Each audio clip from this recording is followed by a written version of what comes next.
السلام علیکم دوستوں، آج کی اس ویڈیو میں ہم حضرت آدم علیہ السلام کے قصے کو بیان کریں گے۔ جب انسان نے پہلے پہر اس زمین پر قدم رکھا تو اللہ نے انسان کو دنیا میں بھیجنے سے پہلے انسان کے زندہ رہنے کے لیے تمام سامان پیدا فرمایا۔ ہوا، پانی، آگ اور مٹی یہ انسان کی بنیادی ضرورت تھی۔ اس کے بغیر تو انسان زندہ ہی نہیں رہ سکتا۔ انسان کے جسم میں قوت پیدا کرنے کے لیے کھانا بھی ضروری تھا۔ اس کے لیے اللہ نے پھل، پھول، میوے، پودے، ہرے بڑے درخت پیدا کیے۔ اس کے علاوہ سر اٹھائے بلند و بالا پہاڑ، روا دوا گنگناتے ہوئے چشمے، بل کھاتے دریا، سمندر، چاند، سورج، ستارے، غرض کے ہر وہ چیز جو انسان کے زندہ رہنے کے لیے ضروری تھی پیدا کی۔ ان سب چیزوں کے علاوہ انسان کے آرام اور سہولت کے لیے اور چیزوں کی بھی ضرورت تھی، وہ بھی پیدا فرمائیں۔ زمین آسمان کے اندر بے شمار چھپے ہوئے خزانے اور وسائل ہیں، مثلا لوہا، چاندی، تیل، کوئلہ اور گیسیں۔ یہ تمام چیزیں انسان کی ضرورت کی ہے، ان سے انسان فائدہ حاصل کرتا ہے۔ ان تمام چیزوں کو زمین کے اندر سے نکالنے اور دریافت کرنے کے لیے ایک ایسی عقل اور علم رکھنے والی ہستی کی ضرورت تھی جو ان تمام چھپی ہوئی اور اوجھل چیزوں کو ڈھونڈ کر نکالے اور اپنے لیے ہی کارآمد بنائے۔ یہی ہستی جسے انسان کہا جاتا ہے۔ انسان کو اللہ نے عقل اور سوچنے سمجھنے کی صلاحیت عطا کی، پھر دنیا میں بھیجا۔ سب سے پہلے انسان حضرت آدم علیہ السلام تھے۔ انسان کی نسل حضرت آدم علیہ السلام سے چلی اور تمام انسان حضرت آدم علیہ السلام کی اولاد ہیں۔ اللہ تعالیٰ نے حضرت آدم علیہ السلام کو پیدا کرنے کے لیے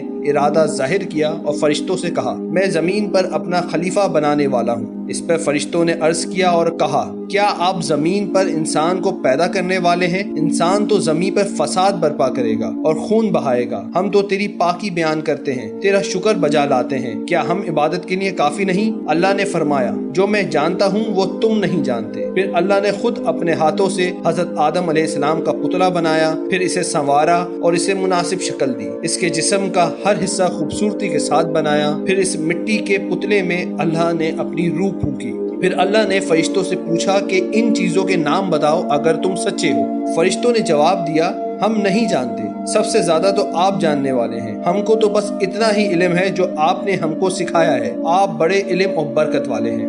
اللہ نے حضرت آدم سے کہا، اے آدم، ان فرشتوں کو ان چیزوں کے نام بتاؤ۔ اللہ نے حضرت آدم علیہ السلام کو تمام چیزوں کے نام بتا دیے تو حضرت آدم کے علم میں تمام باتیں آ گئیں۔ حضرت آدم علیہ السلام نے ان چیزوں کے نام بتا دیے تو اللہ نے فرشتوں سے کہا، کیا میں تم سے نہ کہتا تھا کہ میں آسمانوں اور زمینوں کے اندر کی سب پوشیدہ باتوں کو جانتا ہوں اور جو کچھ تم ظاہر کرتے ہو اور چھپاتے ہو سب کا علم رکھتا ہوں۔ اللہ تعالیٰ نے فرشتوں سے کہا کہ آدم کو سجدہ کرو۔ تمام فرشتوں نے آدم علیہ السلام کو سجدہ کیا، لیکن ابلیس نے سجدہ کرنے سے انکار کر دیا کیونکہ وہ غرور کرنے والوں میں سے تھا۔ تجھے کس چیز نے سجدہ کرنے سے روکا جب میں نے تجھے حکم دیا؟ اللہ تعالیٰ نے ابلیس سے پوچھا۔ ابلیس نے کہا کہ آپ نے انسان کو مٹی سے بنایا ہے اور مجھے آگ سے پیدا کیا ہے۔ ابلیس کے ان الفاظوں کے معنی مایوس اور نا امید ہونا کے ہیں۔ اس لیے کہا گیا ہے کہ جو شخص اللہ سے نا امید ہوتا ہے وہ ابلیس کے تابع ہوتا ہے۔ جو لوگ ابلیس اور شیطان کے بہکاوے میں آ جاتے ہیں ان کی ہمت ٹوٹ جاتی ہے، جو فرائض ان کے ذمے ہوتے ہیں وہ ادا نہیں کرتے اور ذلیل و خوار ہوتے ہیں۔ جب ابلیس نے سجدہ کرنے سے انکار کیا تو اللہ نے فرمایا، تو آسمان سے اتر،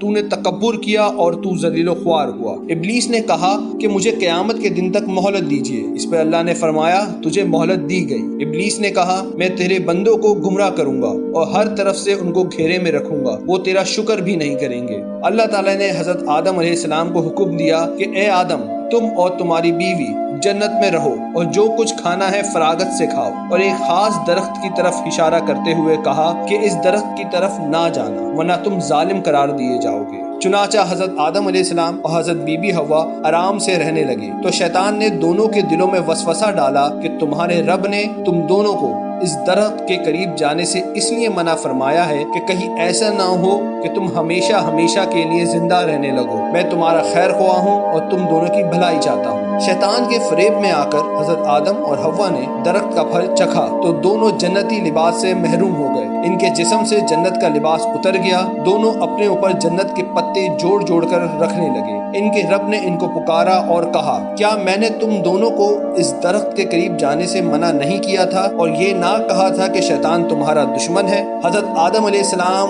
اور حضرت حوا دونوں سے غلطی ہوئی۔ انہوں نے اللہ کا حکم نہیں مانا۔ اس غلطی پر دونوں کو سخت ندامت ہوئی۔ آدم علیہ السلام نے اللہ سے معافی طلب کی اور دعا کی، اے میرے رب، ہم نے اپنے نفس پر ظلم کیا، اگر آپ ہم پہ رحم نہ کریں اور ہماری مغفرت نہ کریں تو ہم نقصان اٹھانے والوں میں ہیں۔ حضرت آدم اور حضرت حوا کو زمین پر اتار دیا اور کہا کہ تم ایک دوسرے کے دشمن رہو گے اور ایک خاص وقت تک تم دونوں کو زمین پر رہنا ہے۔ میری طرف سے کوئی ہدایت آئے تو جو شخص اس ہدایت کو مانے گا، نہ انہیں کسی بات کا اندیشہ ہوگا اور نہ کوئی غم۔ جو میری نصیحت سے منہ موڑے گا، اس کے لیے دنیا میں زندگی تنگ ہوگی اور قیامت کے روز اس کو اندھا اٹھائیں گے۔ جب حضرت آدم علیہ السلام آسمان سے اتر کر زمین پر آئے تو فرشتوں کی پاکیزہ باتیں سننے سے محروم ہو گئے، اس لیے دل اداس رہنے لگا۔ آپ نے اللہ سے دعا کی اور عرض کیا کہ میں تو فرشتوں کی صحبت سے محروم ہو گیا ہوں۔ اس پر اللہ نے فرمایا، آپ مکہ معظمہ جائیں، وہاں میرا گھر تعمیر کریں، اس کا طواف کریں اور نماز پڑھیں۔ چنانچہ آپ علیہ السلام جبریل امین کے ساتھ مکہ معظمہ گئے، وہاں کعبے کی بنیاد رکھی، نماز پڑھی اور طواف کیا۔ حضرت آدم علیہ السلام کے واقعے سے ہمیں سبق ملتا ہے کہ جس کام کو اللہ نے کرنے سے منع فرمایا ہے وہ نہ کریں، جو کام کرنے کا حکم دیا ہے وہی کریں۔ یہی عبادت ہے، عبادت نیکی ہے اور نیکی ہی عبادت ہے۔